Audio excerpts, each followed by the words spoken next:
Imagine waking up one morning, ready for your usual walk around the neighborhood, a habit you've maintained for years, only to realize that, somewhere along the line, you've started feeling more fatigued, less stable, and strangely weaker than you remember.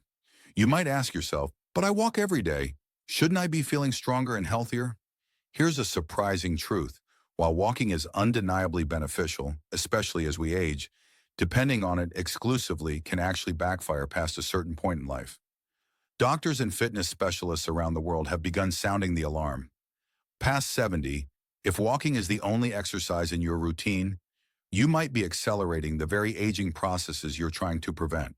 Now, before you decide to ditch walking altogether, let me clarify. Walking isn't the enemy. It's a great form of aerobic exercise, and it helps keep you moving. The issue arises when walking is your one and only way to stay active. Our bodies, especially in the later decades, require a variety of movements to protect muscle mass, stabilize joints, maintain balance, and keep our brains as sharp as possible. Neglecting these other forms of movement can lead to a greater risk of muscle loss, joint pain, falls, and a dip in overall energy. In this video, I'm going to break down 5 crucial areas you should focus on instead of relying solely on walking. And when I say instead of, I really mean in addition to, because it's all about striking the right balance. Stick with me until the end, and you'll discover not just a handful of random exercise tips, but a comprehensive blueprint to help you maintain strength, mobility, and independence well past your 70s. If you find these insights valuable, let me know in the comments. Your feedback helps me tailor future content to what you truly need. Ready? Let's dive in. Mari 1, the Muscle Preservation Mission, Why Strength Training Matters More Than Ever. You've likely heard the term, use it or lose it. That phrase becomes extremely relevant once you hit your 70s. The medical term for age-related muscle loss is sarcopenia, and it's not just an abstract concept. It's a very real phenomenon that can impact how easily you climb stairs, lift groceries, or stand up from a chair. Why walking alone isn't enough. Walking, while beneficial for heart health and circulation, doesn't fully challenge your muscles, especially your upper body and core. The slow, repetitive nature of walking primarily targets endurance in your legs, but does little to counteract the steady decline in muscle mass that happens as we age. Shibrifuricus, spotting the warning signs. Maybe you've noticed you can't lift that cooking pot as easily as before, or perhaps you struggle to stand up from the sofa without pushing off with your hands. These subtle hints often show up before we consciously realize we're getting weaker. Here are practical examples of strength exercises. You might think strength training means heavy barbells or complicated machines at the gym. Not so. Resistance bands, small dumbbells, or even bodyweight exercises can do wonders. Consider gentle squats while holding onto a chair, modified push-ups against the kitchen counter, or seated leg extensions. If the phrase strength training feels intimidating, think of it instead as gentle resistance moves. Success story snapshot. Take Mike, a 73-year-old retiree who realized one day that hoisting a bag of groceries had become a real chore. By incorporating low-intensity strength sessions twice a week, like chair squats and resistance band curls, he not only regained his upper body strength, but also found that his posture improved and his daily energy shot up. The payoff. By preserving muscle mass, you're effectively safeguarding your body against falls, maintaining better balance, and ensuring more reliable support for your joints. And the benefits don't stop there. Strong muscles can improve bone density, which is another key factor in avoiding debilitating fractures down the road. If you're already feeling inspired, drop a quick comment to let me know which strength exercise you might try first. Every bit of interaction helps build a like-minded community of people who value staying active and capable, no matter the age. 2. The balance factor. Fall prevention is easier than recovery. Falling is often joked about in younger circles. People trip, get a bruise, laugh it off. But as we get older, a single fall can be life-altering. Fractures, hospital stays, lengthy rehabilitation, all of these can drastically reduce quality of life. Here, why balance training is crucial. Walking tends to keep your body in a very repetitive forward motion. This doesn't challenge your lateral stability, side-to-side balance, nor does it push you to coordinate your muscles in dynamic ways. Over time, if your balance deteriorates, simple actions, like stepping off a curb or reaching for something high on a shelf, turn into high-risk activities. A subtle indicators you're losing balance. Do you find yourself needing to hold onto walls or furniture more often? Ever catch yourself stumbling when changing direction quickly? These are not just getting older moments. They're signals that your balance might need specialized work. The simple exercises to regain control. Start with something as basic as standing on one foot while brushing your teeth, keeping a hand near the sink for support, or practice heel to toe walking across the living room, almost like you're on a tightrope, to challenge your core and ankle stability. Tai Chi, known for its slow, controlled movements, is another excellent way to nurture balance. It systematically teaches your body how to shift weight and control momentum without risking a fall. To real-life example, consider Edward, a 77-year-old who was active but hadn't given a second thought to balance exercises. After a minor stumble on a stair, he decided enough was enough and began performing single-leg stands and light Tai Chi sessions. Within weeks, he reported feeling sturdier on his feet and was less anxious about daily activities like stepping over the dog or navigating the garage steps. Sokatana reverse, the domino effect. When your balance is strong, you not only reduce the chance of injury, but you also boost your confidence. That confidence can encourage you to stay more active in general, forming a positive cycle that benefits cardiovascular health, muscle strength, and even mental well-being. If balance exercises sound like something you might explore, type balance in the comments. It's a small step that might encourage someone else to do the same. 3. Flexibility and mobility, freeing your joints from the rust. Aging can sometimes feel like rust accumulating in our joints. In your youth, maybe you could twist around to grab something behind you without a second thought. But now every turn or bend might remind you of stiff muscles or creaky bones. And while walking is beneficial, it doesn't fully address the body's need for regular stretching and varied motion. Why walking falls short here. Walking involves repetitive forward motion, engaging primarily your hips, knees, and ankles in a single plane of movement. Your shoulders, spine, and many smaller joints don't receive much of a workout. Additionally, walking seldom challenges your full range of motion. Over time, you might find it harder to bend deeply or reach overhead if you rely solely on walking to stay fit. How stiffness sneaks up. It starts with small moments. You notice difficulty tying your shoes, rotating your neck to back up the car, or reaching to pick something up from a high shelf. These everyday tasks become minor challenges that pile up, chipping away at your overall comfort. 4. Practical approaches to flexibility. Incorporating gentle stretches into your morning or evening routine can make a world of difference. Examples include neck rotations, slowly turn your head side to side, pausing at each end for a couple of seconds. Shoulder rolls. Lift your shoulders up, roll them back, and drop them down. Then reverse the direction. Seated hip openers. While seated in a chair, cross one ankle over the opposite knee and gently lean forward. Ankle circles. If you find yourself sitting for a while, lift one foot and rotate your ankle a few times in each direction. Meet Laura, though that's not your name, you might relate to her story. At 72, she felt constant tightness in her lower back. Her doctor suggested a daily 10-minute flexibility routine, gentle hip stretches, shoulder openings, and a few yoga-inspired poses adapted for seniors. 2 months later, Laura found she could garden for longer and turned to speak to someone behind her without any sharp pain or twinges. 3. Side benefits. Better mobility translates into better posture, improved circulation, and a reduced risk of strained muscles. Plus, when you feel limber, you're more likely to engage in other healthy activities. It's a virtuous cycle. The more comfortable movement becomes, the more you move. If you're ready to reclaim some of that lost flexibility, comment flex below. You might spark someone else to start stretching too. 4. Core and posture, the hidden pillars of longevity. If someone asked you which muscles are the most important in your body, you might think of your legs or maybe your heart. While both are indeed essential, there's an often overlooked group of muscles that serve as the foundation for almost every movement you make: your core. Your core includes not just your abdominal muscles, but also your lower back, pelvis, and even your diaphragm to an extent. These deeper muscles help stabilize your spine, keep you upright, and allow you to transfer energy between your upper and lower body. Why a strong core matters after 70.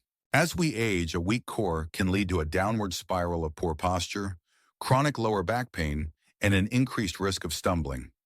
Hunching forward when walking or sitting becomes more common if the muscles supporting the spine are underdeveloped. Walking primarily targets your legs. Your core is engaged to a degree, but not enough to significantly strengthen it. Over time, neglecting your core can exacerbate spinal issues and make even simple tasks, like bending to pick up an object, more challenging. Everyday clues your core is weak. Oh, you find it harder to stand upright for extended periods without fatigue?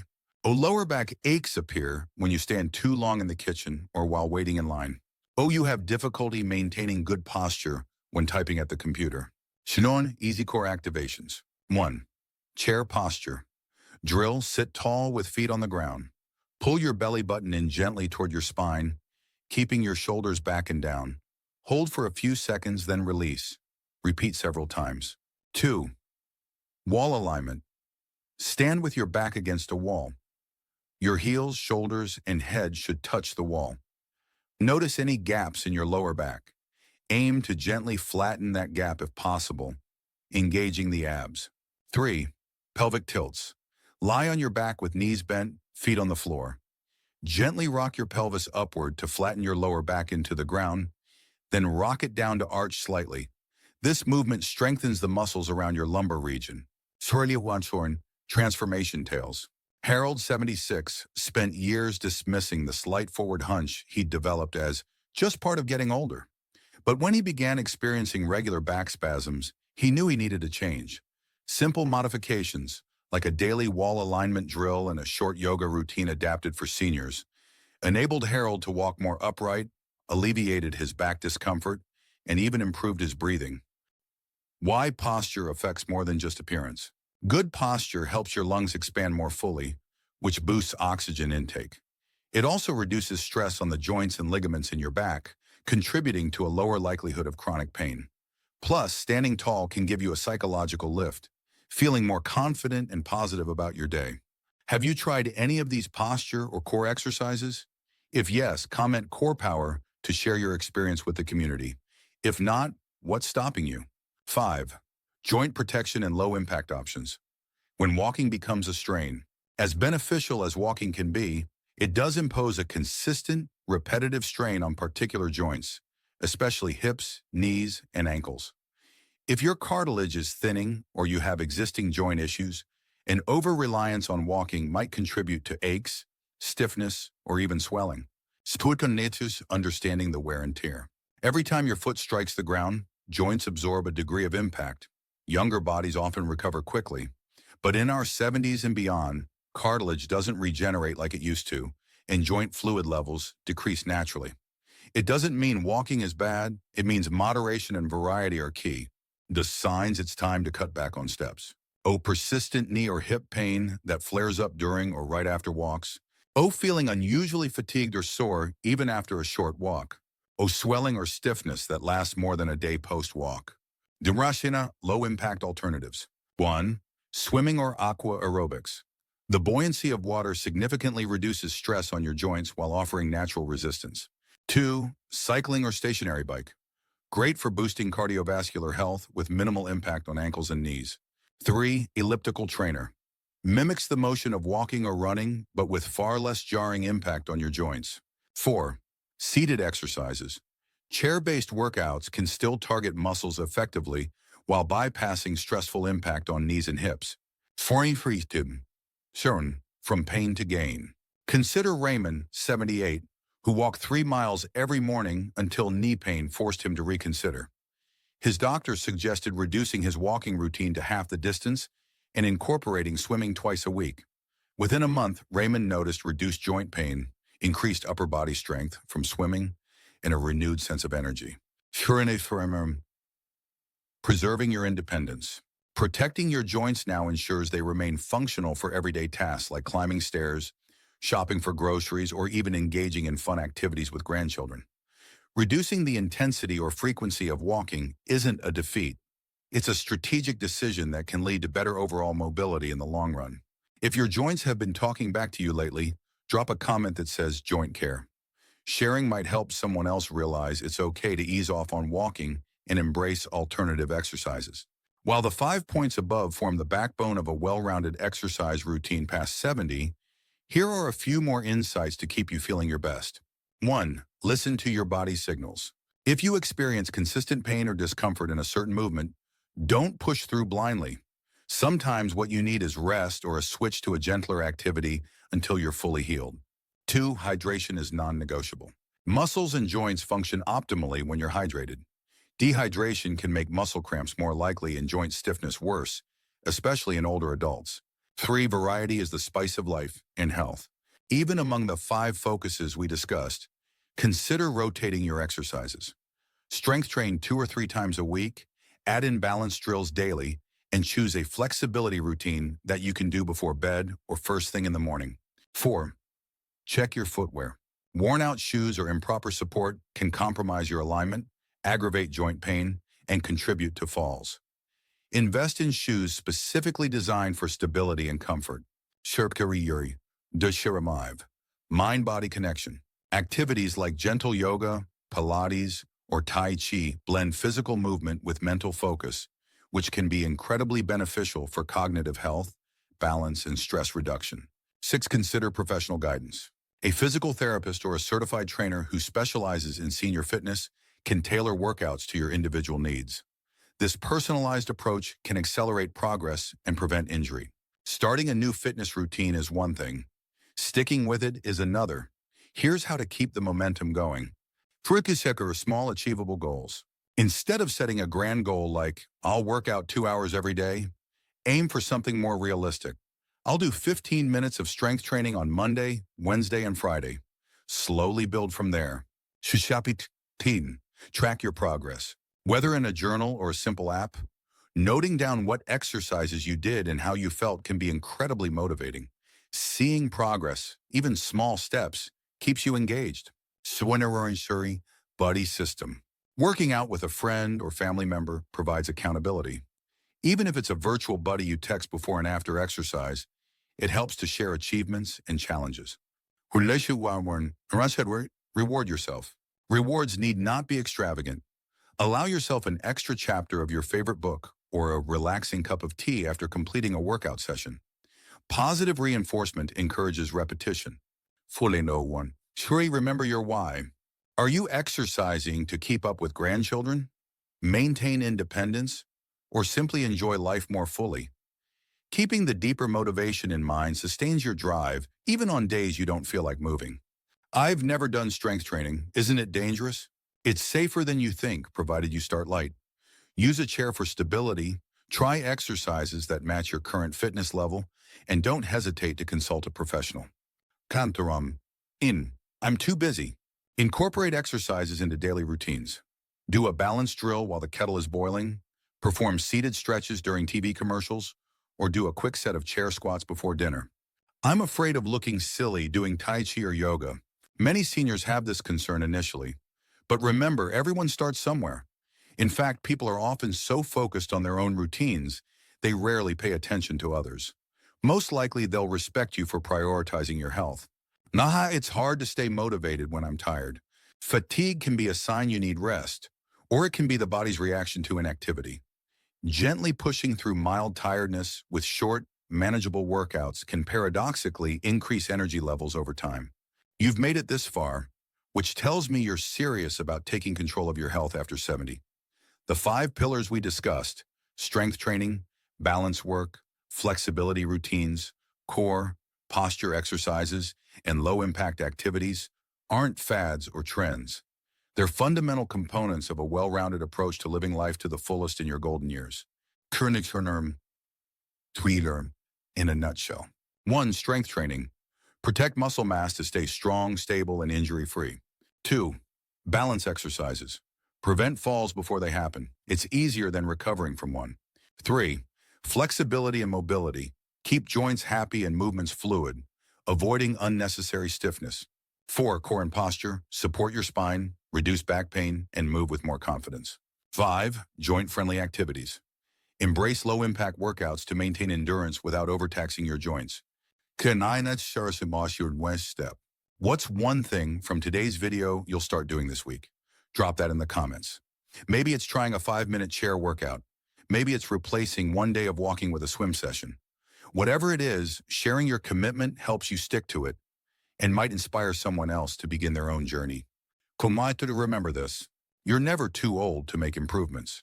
Your body is extraordinarily adaptable, especially when given consistent, gentle challenges. Even small efforts can yield big gains in comfort, mobility, and overall well-being. Stay connected. If you found this video helpful, I'd appreciate a quick thumbs up. And if you haven't already, hit that subscribe button and turn on notifications. That way you won't miss the next deep dive into senior health, fitness tips, or motivational content designed specifically to help you thrive in every decade of life. Thank you for joining me today, and I look forward to hearing about your progress.